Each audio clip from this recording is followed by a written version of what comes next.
ইরাকের বসরা নগরে এক অসহায় মা তার ছোট্ট ছেলেকে নিয়ে বাস করত। ওই মহিলার স্বামী ছিল না, কিন্তু স্বামীহারা সেই মহিলা ছিল আল্লাহওয়ালা, নেককার, পর্দানশীল। তিনি সবসময় আল্লাহর ইবাদত করত, আর বাকি সময় মহিলাটি লোকের বাড়িতে কাজ করে খুব কষ্ট করে তার ছেলেকে মানুষ করত।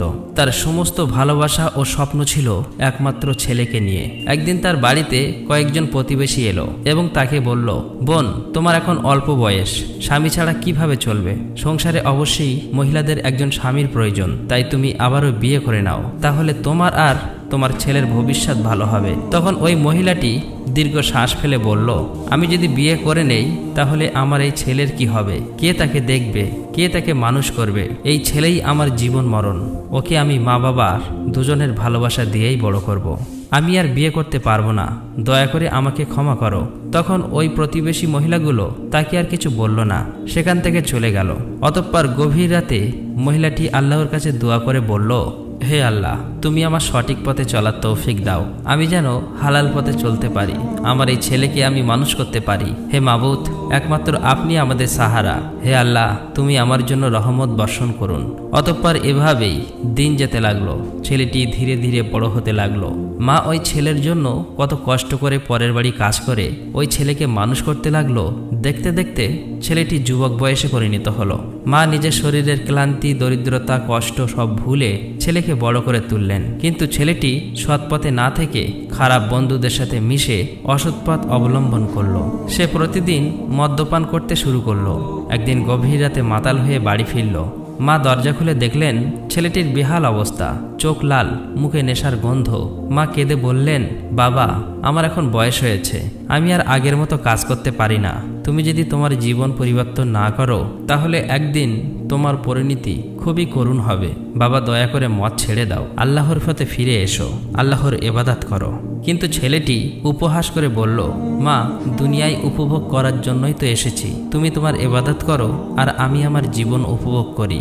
এই কথা বলে সে হাসতে হাসতে নিজের ঘরে গেল। তারপর মা নামাজ কায়েম করে আল্লাহর কাছে দুহাত তুলে দোয়া করে বলল, হে আল্লাহ, না জানি আমি কি পাপ করেছি, একটি মাত্র সন্তান আমাকে দিয়েছ, তাকে আমি ইসলামের পথে মানুষ করতে পারলাম না, কোরআন শেখাতে পারলাম না, ইসলামের জ্ঞান দিতে পারলাম না। আমি মা হয়ে তোমার কাছে ফরিয়াদ করলাম, কিন্তু কিছুই হলো না। আল্লাহ গো, আমার এই মাতাল সন্তানকে তুমি ঈমান দিয়ে দাও, আমি তো বৃদ্ধ হয়ে গেছি, কোনো একদিন আমি হয়তো মারা যাব। হে আল্লাহ, আমার এই ছেলের যদি মৃত্যু হয় তাহলে তার যেন ঈমানের সাথে মৃত্যু হয়। সেই সময়ে হাসান বসরি রহমাতুল্লাহ আলাইহি ছিলেন প্রখ্যাত আলেম, আল্লাহওয়ালা বুজুর্গ ব্যক্তি। প্রতিদিন হযরত হাসান বসরি রহমাতুল্লাহ আলাইহির কাছে হাজার হাজার মানুষ কোরআনের জ্ঞান নিতে আসত। হযরত হাসান বসরি রহমাতুল্লাহ আলাইহি লোকদের উদ্দেশ্য করে বলতে লাগলো, ভাইরা, তোমরা আল্লাহকে ভয় করো, সৎ পথে থাকো, তওবা করে আল্লাহর পথে ফিরে এসো, আল্লাহ মহান দয়ালু, আল্লাহ নিশ্চয়ই তোমাদের ক্ষমা করবে। অতঃপর এদিকে বৃদ্ধ মায়ের সেই ছেলেটি বন্ধুদের সঙ্গে গিয়ে গভীর রাতে মদ পান করলো। মদ পান করে সবাই বাড়ি ফিরল। ফেরার পথে সে মসজিদের সামনে দিয়ে যাচ্ছিল। সেখানে এক আলেম কোরআনের একটি আয়াত তেলাওয়াত করছিলেন, সূরা আনআম, যার বাংলা অর্থ, যারা আল্লাহর নির্দিষ্ট সীমা লঙ্ঘন করে তাদের জন্য কঠিন শাস্তি রয়েছে। এই আয়াত শুনে ছেলেটি সামান্য থমকে গেল, কিন্তু তারপর ছেলেটি উপহাস করে বলল, আল্লাহ কি সত্যিই আমাদের শাস্তি দেবেন? একথা বলে সে অট্ট হাসিতে ফেটে পড়ল। কিন্তু তখনই সে হঠাৎ মাটিতে লুটিয়ে পড়ল। তার শ্বাস বন্ধ হয়ে আসছিল, সে কিছুই বলতে পারছিল না। এটা দেখে তার বন্ধুরা তাকে দ্রুত তার মায়ের কাছে নিয়ে গেল। বৃদ্ধ মা তাকে দেখে কান্না করতে শুরু করলো। অসুস্থ দেখে মা চিৎকার করে বললেন, হে আল্লাহ, আমার সন্তানকে সঠিক পথে আনতে চেয়েছিলাম, কিন্তু সে তো এখন মৃত্যুর মুখে। তখন অসুস্থ অবস্থায় ছেলেটি কাঁপতে কাঁপতে বলতে লাগলো, মা গো, আমি আমার ভুল বুঝতে পেরেছি, আমি কি এখন ক্ষমা পাবো? মা, শুনেছি হযরত হাসান বসরি রহমাতুল্লাহ আলাইহি এ যুগের সবচেয়ে বড় আলেম, তুমি একটু তার কাছে যাও না মা, তাকে আমাদের বাড়িতে একটু ডেকে আনো, আমি তওবা করতে চাই। মা এই কথা শুনে বৃদ্ধ মা কাঁদতে কাঁদতে হযরত হাসান বসরি রহমাতুল্লাহ আলাইহির কাছে যাবার জন্য রওনা হলেন। দীর্ঘ পথ অতিক্রম করার পর হযরত হাসান বসরি রহমাতুল্লাহ আলাইহির কাছে হাজির হলেন এবং সালাম দিয়ে বললেন, হুজুর, আমি খুবই বিপদের মধ্যে আছি।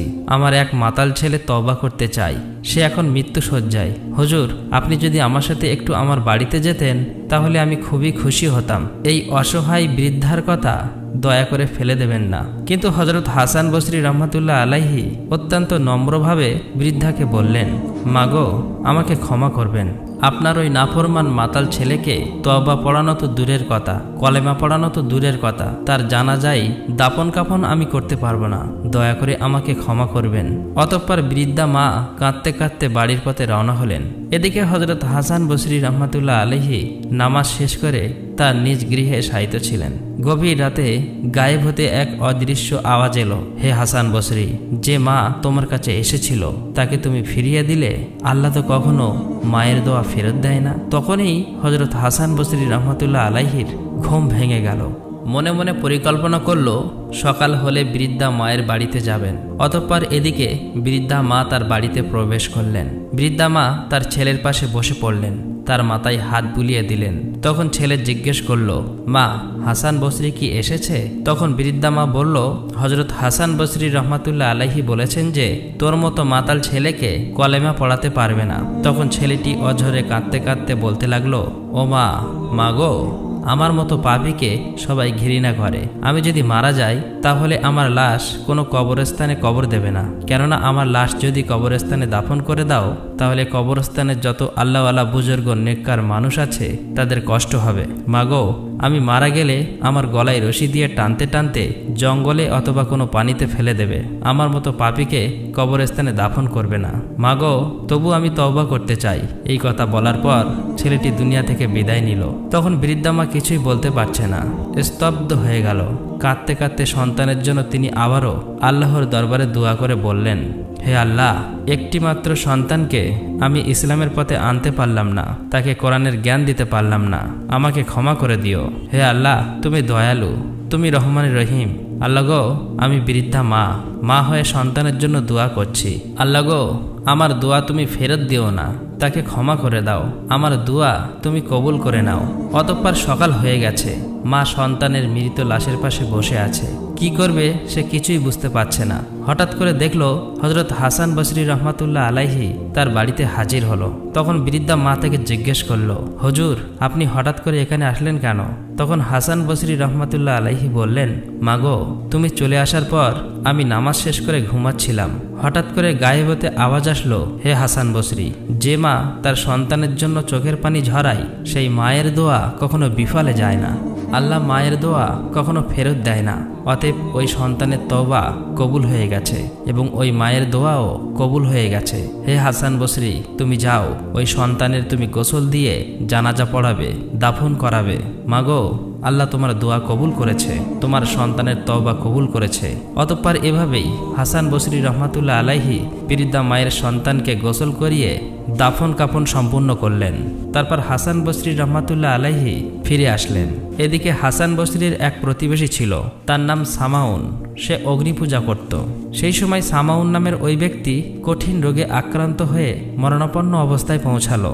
একদিন এক ব্যক্তি হযরত হাসান বসরির কাছে আসলেন এবং বললেন, হুজুর, সামাউন অগ্নি পূজারী, কঠিন রোগে আক্রান্ত, তার জন্য আপনি দোয়া করুন, সেও আপনাকে একবার দেখতে চায়, আপনি কি একটু যেতে পারবেন?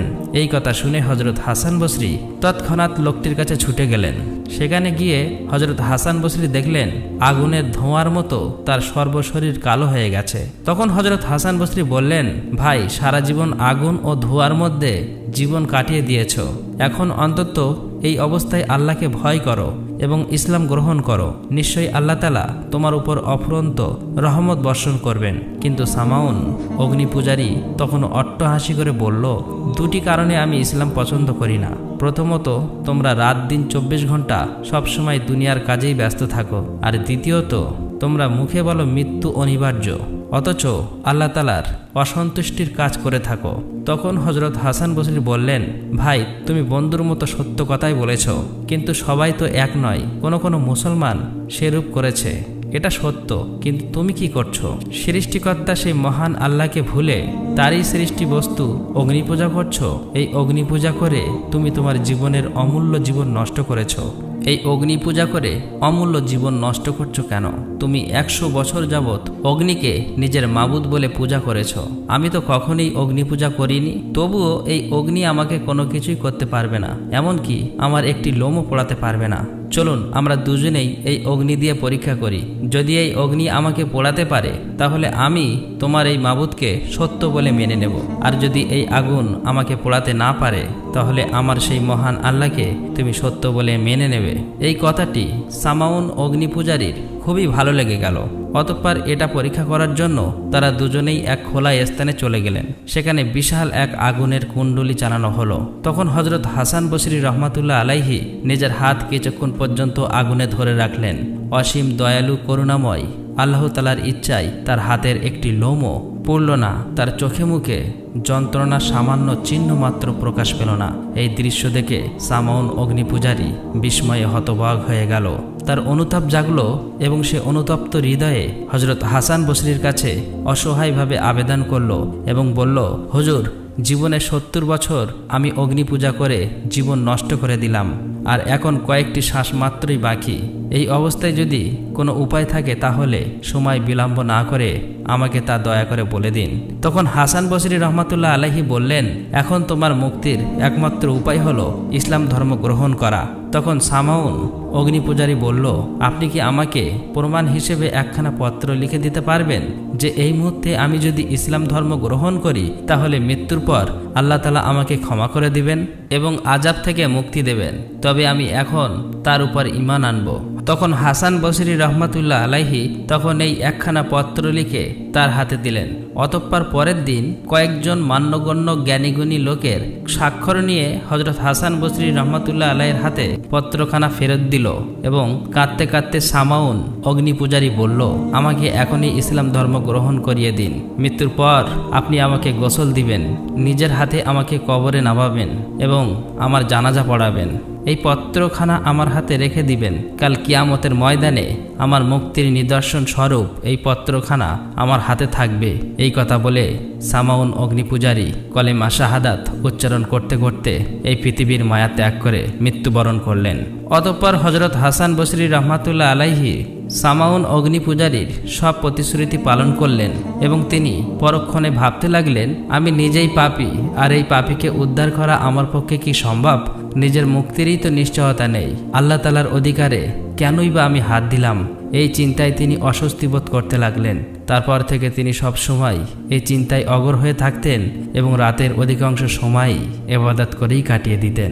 বেশ কিছুদিন পর একদিন হাসান বসরি রহমাতুল্লাহ আলাইহি গভীর রাতে শায়িত ছিলেন। হঠাৎ করেই তিনি স্বপ্নে দেখলেন সামাউন অগ্নি পূজারী অতি উজ্জ্বল একটি তাজ মাথায় করে ও মূল্যবান পোশাকে সুসজ্জিত হয়ে হাসি মুখে জান্নাতে বিচরণ করে বেড়াচ্ছেন। তখন হযরত হাসান বসরি রহমাতুল্লাহ আলাইহি সামাউন অগ্নি পূজারীকে জিজ্ঞেস করলেন, ভাই, তুমি কেমন আছো?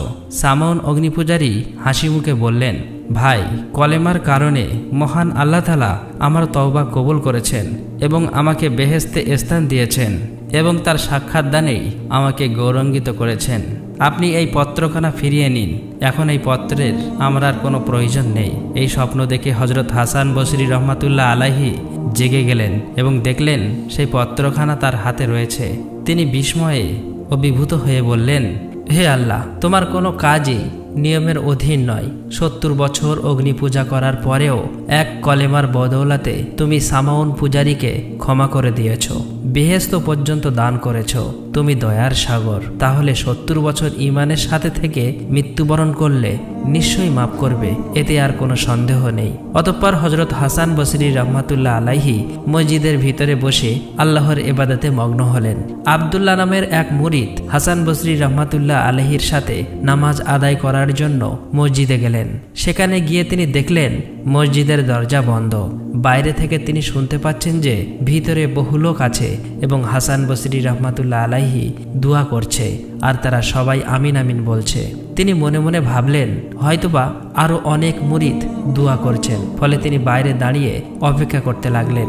যখন সকাল হয়ে গেল তখন হাসান বসরি রহমাতুল্লাহ আলাইহি মসজিদের দরজা খুলে দিলেন। তখন ওই লোকটি মসজিদের ভিতরে প্রবেশ করে অবাক হয়ে গেলেন। হাসান বসরি রহমাতুল্লাহ আলাইহির দিকে এক দৃষ্টিতে তাকিয়ে রইলেন। তিনি কিছু বুঝতে পারছেন না। তখন ওই লোকটি হযরত হাসান বসরি রহমাতুল্লাহ আলাইহিকে জিজ্ঞেস করলেন, হুজুর, কিছুক্ষণ আগে মসজিদের ভিতরে অনেক লোকের সমাগম শুনলাম, সবাই আমিন আমিন বলছে আর আপনি দোয়া করছেন, কিন্তু আমি তো কাউকে দেখছি না। তখন হাসান বসরি রহমাতুল্লাহ আলাইহি বললেন, সাবধান, কারো সাথে এই কথা যেন প্রকাশ করো না। আসলে প্রত্যেক জুম্মার রাতে একদল জিন এখানে আসে। আমি তাদেরকে শরিয়াতের আকাম শিক্ষা দিয়ে মোনাজাতে মশগুল হই, ফলে তারা আমিন আমিন বলতে থাকে। এই কথা শুনে লোকটি একেবারে হতবাক হয়ে গেল। অতঃপর একবার হযরত হাসান বসরি রহমাতুল্লাহ আলাইহি কয়েকজন সঙ্গী সাথী সহ হজ করার জন্য রওনা হলেন। অনেক পথ অতিক্রম করার পর তাদের সকলের পিপাসায় ক্লান্ত হয়ে পড়েছিল। তখন হযরত হাসান বসরি রহমাতুল্লাহ আলাইহি বললেন, ভাইরা, তোমরা একটু পানির সন্ধান করো, নয়তো এত পথ সফর করা সম্ভব হবে না। এই কথা শুনে কয়েকজন সঙ্গী পানির সন্ধান করতে লাগলো। তারা দেখলো রাস্তার পাশে একটি কূপ রয়েছে। সেখানে গিয়ে তারা দেখলো কূপের একদম নিচে পানি রয়েছে, কিন্তু সেখানে দড়ি বলতে কিছুই ছিল না। এটা দেখে তারা সবাই হযরত হাসান বসরি রহমাতুল্লাহ আলাইহির নিকট ফিরে আসলেন। তখন হযরত হাসান বসরি রহমাতুল্লাহ আলাইহি জিজ্ঞেস করলেন, কি ব্যাপার, তোমরা পিপাসার জন্য একটু পানি আনতে পারোনি? তারা বলল, হুজুর, পানি কূপের এত নিচে রয়েছে, সেখান থেকে আমাদের দ্বারা পানি তোলা সম্ভব নয়। তাছাড়া সেখানে পানি উপরে তোলার জন্য কোনো জিনিসই দেখতে পেলাম না। তখন হযরত হাসান বসরি রহমাতুল্লাহ আলাইহি বললেন, আমি যখন নামাজ পড়ব সেই অবস্থায় তোমরা কূপের কাছে যাবে। অতঃপর হযরত হাসান বসরি রহমাতুল্লাহ আলাইহি যখন নামাজ অবস্থায় দাঁড়িয়েছিল, তখন কয়েকজন সঙ্গী সাথী আবারও সেই কূপের কাছে গেলেন। কূপের দিকে তাকাতেই তারা অবাক হয়ে গেল। তারা দেখলো কূপটি একেবারে পানিতে পরিপূর্ণ হয়ে আছে। তখন তারা সবাই পেট ভরে পানি পান করলো এবং কিছুটা কাছে রেখে দিল। যখন তারা হযরত হাসান বসরি রহমাতুল্লাহ আলাইহির কাছে ফিরে আসলো, তখন হাসান বসরি রহমাতুল্লাহ আলাইহি তাদেরকে বললেন, তোমাদের ঈমান খুবই দুর্বল, তোমরা আল্লাহর উপরে বিশ্বাস রাখো না, সেই কারণেই কূপের পানি একেবারে নিচে চলে গিয়েছিল। এই কথা শুনে তারা সবাই লজ্জিত হলো। তারা কেউ কিছুই বলল না। অতঃপর তারা সেখান থেকে আবারও হজের উদ্দেশ্যে রওনা হলো। কিছু পর যাবার পর তারা ক্ষুধায় আবারও ক্লান্ত হয়ে পড়ল। তখন রাস্তার পাশে কয়েকটা খেজুর গাছ দেখতে পেল। হযরত হাসান বসরি রহমাতুল্লাহ আলাইহি বললেন, তোমরা ওই খেজুর গাছের নিচে থেকে কয়েকটি খেজুর কুড়িয়ে আনো। কয়েকজন সঙ্গী তার কথা মতো সেই খেজুর গাছের কাছে গেল এবং কয়েকটি খেজুর কুড়িয়ে নিল। হযরত হাসান বসরি রহমাতুল্লাহ আলাইহি বললেন, তোমরা খেজুরগুলো খেয়ে খেজুরের আটিগুলো রেখে দেবে। তারা সবাই এই কথাটি অক্ষরে অক্ষরে পালন করলো। রাতের বেলা তারা যখন বিশ্রাম করছিল, তখন তারা দেখল ওই খেজুরের আটিগুলি সোনার মতো চিকচিক করছে। ভালো করে লক্ষ্য করে দেখল যে আটিগুলো সব সোনায় পরিবর্তন হয়ে গেছে। অতঃপর পরের দিন তারা আবারও রওনা হলেন। মদিনায় পৌঁছে ওই আটিগুলি স্বর্ণকারের কাছে দেখালো। স্বর্ণকার বলল, এমন সোনা আপনারা কোথায় পেয়েছেন? এগুলো তো খাঁটি সোনা। কিন্তু তারা আর কিছুই বললেন না। তারপর স্বর্ণকার তাদের মূল্য পরিশোধ করে দিলেন। অতঃপর সঠিক সময় মতো হজ পালন করলো এবং হজ পালন করার পর তারা সবাই আবারও বাড়িতে ফিরে আসলেন। এক রাতে হযরত হাসান বসরি রহমাতুল্লাহ আলাইহি নিজের ঘরে একাকী বসে হাউমাউ করে কাঁদছিলেন। গভীর রাত, চারিদিকে নিস্তব্ধ, তার করুণ কান্নার শব্দ বাতাসে প্রতিধ্বনি হচ্ছিল। ঠিক সেই মুহূর্তে এক ব্যক্তি তার বাড়ির পাশ দিয়ে যাচ্ছিলেন। হঠাৎ কান্নার এমন হৃদয় বিদারক আওয়াজ শুনে তিনি থমকে দাঁড়ালেন। মনে হলো ভিতরে কেউ গভীর কষ্টে ভেঙে পড়েছে। সেই ব্যক্তি ধীরে ধীরে ঘরের ভিতরে প্রবেশ করলেন এবং বিস্ময় ভরা কণ্ঠে জিজ্ঞেস করলেন, হুজুর, আপনি এত জোরে কাঁদছেন কেন? কি এমন দুঃখ যে আপনাকে কাঁদাচ্ছে? তখন হযরত হাসান বসরি রহমাতুল্লাহ আলাইহি অশ্রুসিক্ত চোখে তার দিকে তাকালেন। তারপর কাঁপা কণ্ঠে বললেন, ভাই, আমি জানি না, হয়তো আমি এমন কোনো গুনাহ করে ফেলেছি যা আল্লাহর অপছন্দ। হয়তো কোনো ভুল, কোনো পাপ আমার অজান্তেই হয়ে গেছে। আমি ভয় পাই যদি কিয়ামতের দিন আল্লাহ আমাকে বলেন, হাসান, তোমার কোনো আমলেই আমার দরবারে গ্রহণযোগ্য নয়, আমার কাছে তোমার জন্য কোনো স্থান নেই, তাহলে আমার কি হবে? কোথায় আমি যাব? এই ভয়ে আমি কাঁদছি। সেই ব্যক্তিটি এই কথা শুনে স্তব্ধ হয়ে গেলেন। মনে মনে বলতে লাগলো, একজন মহান আলেম যিনি সারা জীবন ইবাদতে কাটিয়েছেন, যার তাকওয়া ও সাধুতার জন্য গোটা শহর তাকে শ্রদ্ধা করে, তিনি যদি এভাবে কাঁদেন তাহলে সাধারণ মানুষের কি হবে? একবার বসরা নগরীতে অনাবৃষ্টির কারণে দীর্ঘদিন বৃষ্টি হয়নি। মাটি ফেটে চৌচির, শস্য ক্ষেত মরে গেছে, নদী নালা শুকিয়ে গেছে, দুর্ভিক্ষ নেমে এসেছে নগর জুড়ে। একদিন একদল মানুষ হযরত হাসান বসরি রহমাতুল্লাহ আলাইহির দরজায় এসে কাঁদতে কাঁদতে বললেন, হুজুর, আমরা কি করব? বৃষ্টি না হলে আমরা সবাই মারা যাব। দয়া করে আল্লাহর দরবারে দোয়া করুন যেন তিনি আমাদের জন্য বৃষ্টি বর্ষণ করেন। তখন হযরত হাসান বসরি রহমাতুল্লাহ আলাইহি কিছুক্ষণ নীরব থাকলেন। তারপর দুঃখ ভারাক্রান্ত কণ্ঠে বললেন, তোমরা যদি বৃষ্টি পেতে চাও তাহলে আমার মতো গুনাহার মানুষকে শহর থেকে বের করে দাও। আমি মনে করি আমার পাপের কারণেই এই দুর্যোগ নেমে এসেছে। এই কথা শুনে সবাই অবাক হয়ে গেল। তারা কিছুই বুঝতে পারল না যে ব্যক্তিটি সারা জীবন ইবাদতে কাটিয়েছেন, যিনি রাতভর কাঁদেন, তিনি কিভাবে পাপী হতে পারেন। অতঃপর সেই রাতে হযরত হাসান বসরি রহমাতুল্লাহ আলাইহি একাকী এক নির্জন স্থানে চলে গেলেন। সেখানে গিয়ে দুহাত তুলে আল্লাহর দরবারে বিনম্র কণ্ঠে কাঁদতে কাঁদতে দোয়া করতে লাগলেন, হে আমার রব, আমি জানি আমি পাপী। আমার গুনাহের কারণে যদি তুমি বৃষ্টি বর্ষণ না করো তবে এই মানুষগুলোর কি দোষ? ওরা তৃষ্ণার্ত, ওদেরকে তুমি রহমত দাও। হে পরওয়ারদিগার, তুমি যদি আমাকে ক্ষমা না করো তবে আমার কি হবে? তার চোখ দিয়ে ঠলঠল করে অশ্রু ঝরছিল। সে রাতে তিনি এতটাই কাঁদলেন যে তার দাড়ি সম্পূর্ণ ভিজে গেল। অতঃপর আল্লাহ রাব্বুল আলামিন তার দোয়া কবুল করলেন। রাত পেরিয়ে ভোর হতেই আকাশ কালো মেঘে ঢেকে গেল। এরপর এমন প্রবল বৃষ্টি নামলো যে পুরো বসরা নগরী জুড়ে আনন্দের বন্যা বয়ে গেল। মানুষ দৌড়ে বের হয়ে আসলো, হাত তুলে বলল, সুবহানাল্লাহ, আল্লাহ আমাদের দোয়া কবুল করেছেন। হযরত হাসান বসরি রহমাতুল্লাহ আলাইহের আল্লাহ ভীতি এতটাই গভীর ছিল যে তাকে দেখলে মনে হতো তিনি যেন কোনো অপরাধী যাকে ফাঁসির মঞ্চে তোলা হচ্ছে। তার চোখে সবসময় অশ্রু, তার মনে সবসময় ভয় ছিল। সবসময় ভাবত, কি জবাব দেব আমি আল্লাহর দরবারে? তিনি ছিলেন সে যুগের অন্যতম বিখ্যাত আলেম, একজন ওলি, অথচ কখনো তাকে হাসতে দেখা যায়নি। সারা জীবন তিনি আল্লাহর প্রেমে কাঁদতেন, ইবাদতে মগ্ন থাকতেন আর ভাবতেন, আমার আমল কি কবুল হবে? এই গল্প আমাদের জন্য বড় শিক্ষা। যদি একজন হাসান বসরি রহমাতুল্লাহ আলাইহির মতো আল্লাহওয়ালা ওলি এতটা ভয় পান তবে আমাদের কি অবস্থা হবে? আমরা কি আল্লাহর দরবারে নিজেকে উপস্থাপন করার জন্য প্রস্তুত? এই প্রশ্নের উত্তর আমাদের প্রত্যেকের হৃদয়ে প্রতিধ্বনি হওয়া উচিত। হে আল্লাহ, আমাদের অন্তরে তোমার ভয় দাও, আমাদের আমল কবুল করো, আমাদের সহজ সরল রাস্তায় চালাও। প্রিয় নবী হযরত মুহাম্মদ সাল্লাল্লাহু আলাইহি ওয়াসাল্লামের দেখানোর পথে চালিত করো এবং আমাদের সকলকে ক্ষমা করে দাও। আল্লাহ রাব্বুল আলামিন যেন আমাদের সকলকে ক্ষমা করে দেয়। আমরা সকলেই বলি আমিন। আসসালামু আলাইকুম।